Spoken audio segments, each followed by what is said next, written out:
Hi.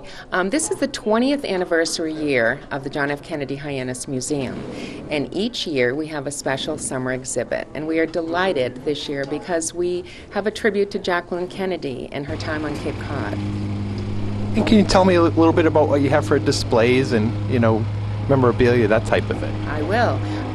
We did quite a bit of research, and we used some of the materials and images from the John F. Kennedy Library in Boston, but we were also able to ferret out some new images, and some have never been seen before in public this way, so we're very excited. And tell me a little bit about the images that you have and maybe who shot them and how you came about finding them. Yes.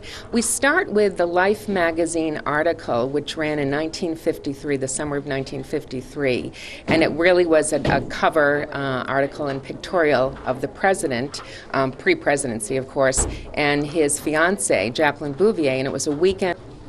It was a weekend in Hyannis Port, and it was their engagement weekend when they were celebrating their engagement. So the photographers were here from Life, and they had a field day taking all kinds of shots of the newly engaged couple. So we start there, and then our last images are from 1964, the summer after the president died, when Mrs. Kennedy and her children spent quite a bit of time in Hyannis Port. And how about some of the handwritten notes? Can you tell me a little bit about those? Yes. Well, Jacqueline Kennedy was famous for her wonderful, warm, and charming handwritten notes, and she sent so many of them. And we were able to, we have one gentleman who lives on the Cape who actually, he and his wife were responsible for almost saving Jacqueline and the children the summer of '64 when they went out sailing and they ran into some problems. So there's a beautiful thank you note from Jacqueline to Mr. Marshallden, and we just love that. We also have some personal notes that were written by Mrs. Kennedy to a student who was a student with, we also have some notes from then Mrs. Kennedy Onassis to one of the teachers of her son John Jr. at Andover.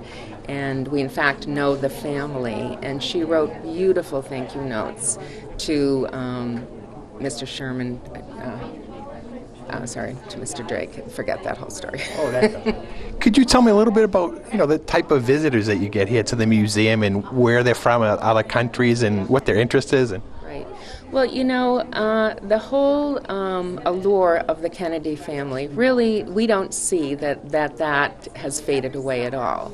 We get enormous amounts of visitors to this museum. And this museum really tells the story of the Kennedy family on the Cape. It's all about Hyannis Port. It's all about they came here to relax and, be rejuvenated, and lots of sporting activities and boating. So they come from all over the world. It's very interesting. We have 3 of the images from Jacques Lowe, who was the personal photographer of President and Mrs. Kennedy, and actually through the election.